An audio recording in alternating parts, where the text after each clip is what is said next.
Hey, good morning, everyone. How's it going today? Coach Alvarez here, back at you another episode, Coffee with Coach. Hope you're up, doing well.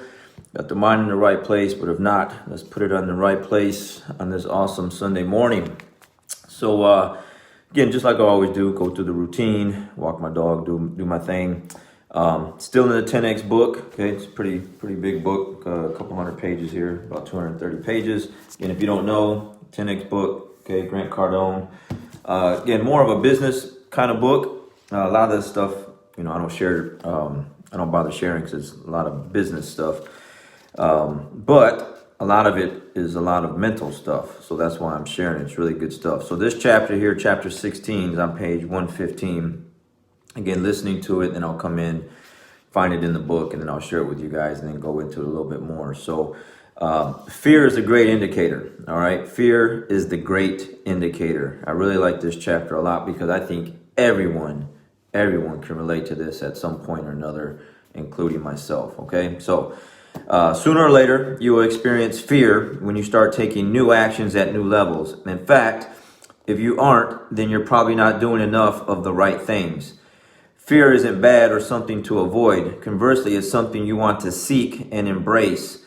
Fear is actually a sign that you are doing what is needed to move in the right direction. An absence of concern signals that you are only doing what's comfortable for you, and that will only get you more of what you have right now. As strange as it may sound, you want to be scared until you have to push yourself to new levels to experience fear again. In fact, the only thing that scares me is a complete lack of fear.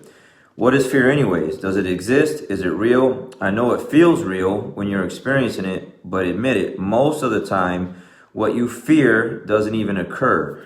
It's been said that fear stands for false events appearing real, which aptly implies that most of what you're afraid of doesn't ever come to pass.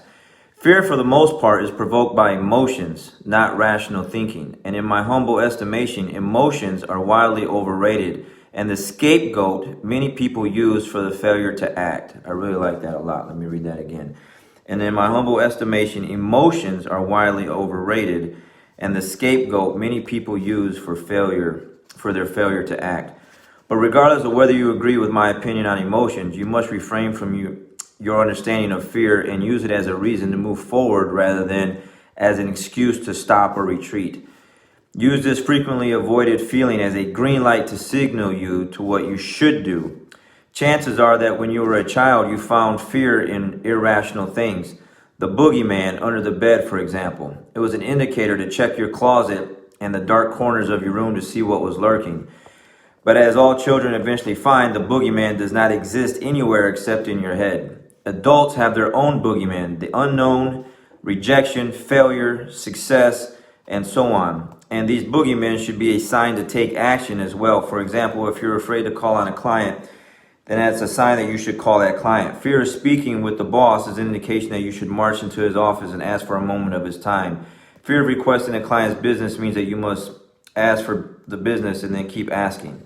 And then he just goes on and on and on about the different types of fear and stuff like that. So it's true, right? When we were kids, our parents scare us with the boogeyman, all this other stuff. There's people under our beds or some ugly looking clown in your corner that's going to wake up in the middle of the night and, just give you just creeps you out or whatever.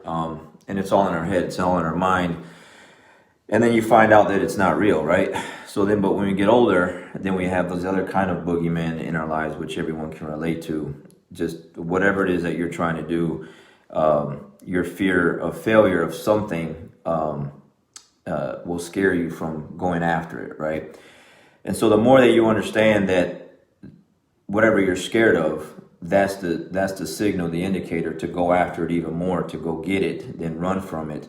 So I think I did in other episodes, like whatever you're running from is eventually going to catch up with you anyways. So you might as well just turn around and just face it, You can use that. I was talking to one of my students the other day, jiu-jitsu, fear, I got so many students, when you start off new, if you're watching this and you do jiu-jitsu, everyone wants to be on the top, gravity's on your side, you're not really good in jiu-jitsu yet, so you don't want to be on your back.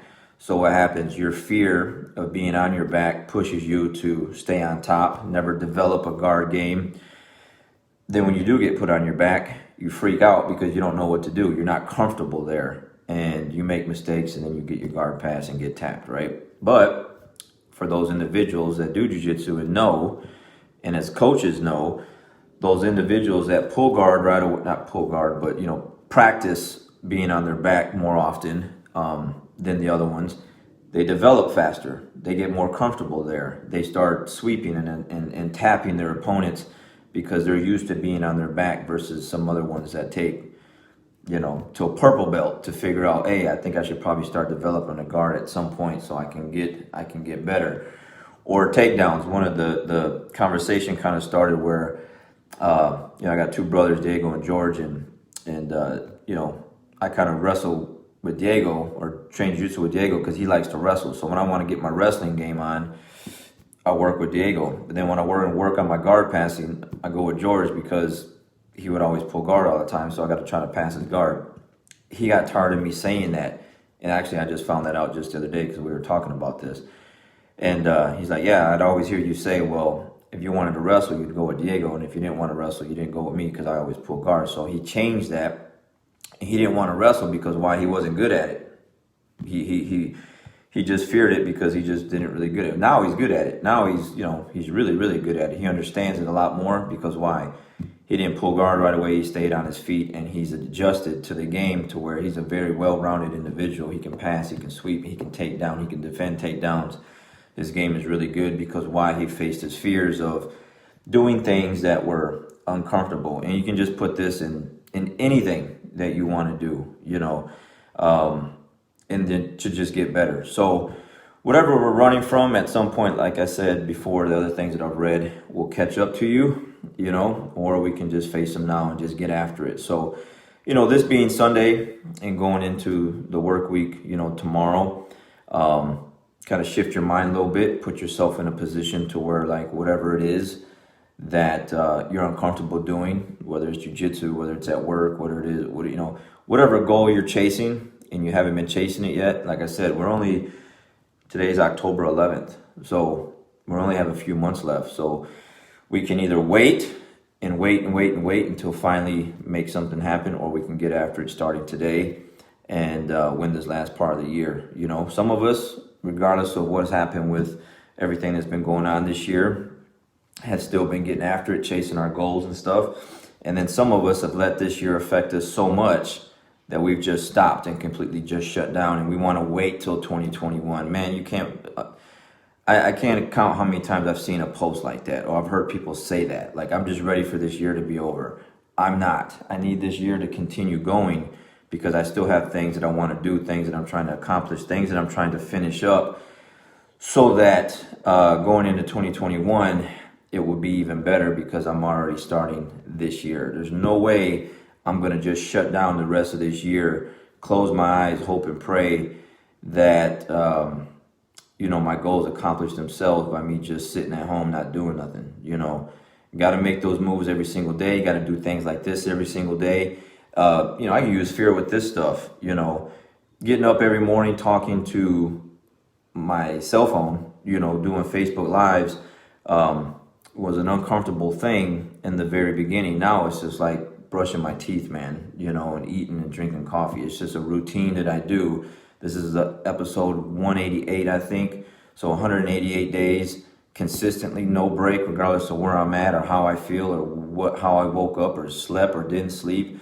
I'm just here doing it, and I'm trying to keep that going to see how far I can go with this because I really enjoy reading. It just forced me to just read even more and listen to this stuff even more, and then be able to, like a jiu-jitsu instructor, it's one thing to train jiu-jitsu and someone show you some techniques and then you go off and drill it, but it's another to have to teach it yourself and show it and break down the techniques. I had a student do that the other day. He tried to keep the Scooby snacks to himself. So I saw that after class. I was like, hey, you're going to teach class on Friday morning. So I hope you take notes and understand the mechanics of this move because you're trying to be sneaky and not share the moves with everyone else.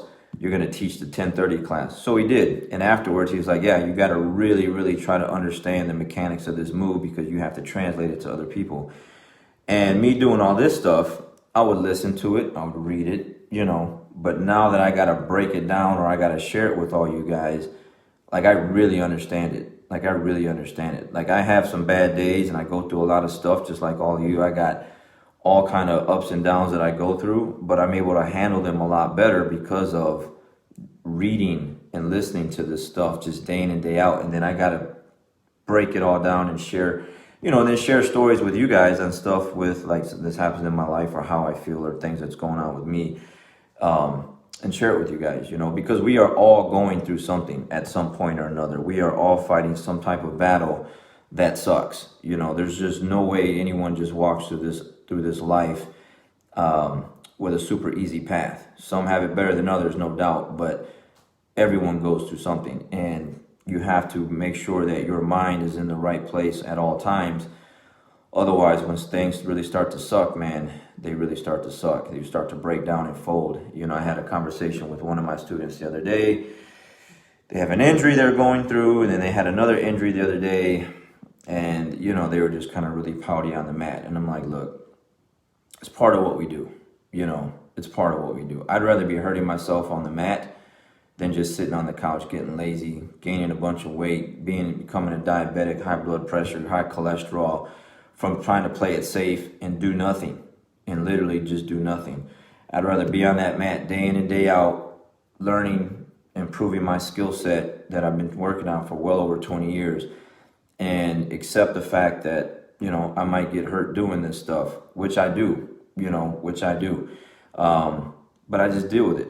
I just deal with it. I tape things up, I take ibuprofen, I put some ice on some stuff, and then I just keep it moving. It's just what we do, you know, from people that train jiu-jitsu or just anything, right? You're going to get hurt. So basically, I just told them to suck it up, you know, rub some dirt on it, man. Like just get back, just tape it and get back to work. Let's get back to work. The more you're sitting on the edge of the mat crying about your injuries, you know, and how you're hurting isn't really going to help the situation. So either accept that thing or get out the game and go sit on the couch somewhere. All right. So anyways, fear being the great indicator, you know, whatever it is that you are fearing, a lot of it is just in our mind. We think that we're not good enough. We think we didn't prepare enough. We think we should have did more, did this, did that. Maybe we should have, but at the end of the day, we still need to get after it and make some things happen. So hope that helps. Again, going into the work week, write some things down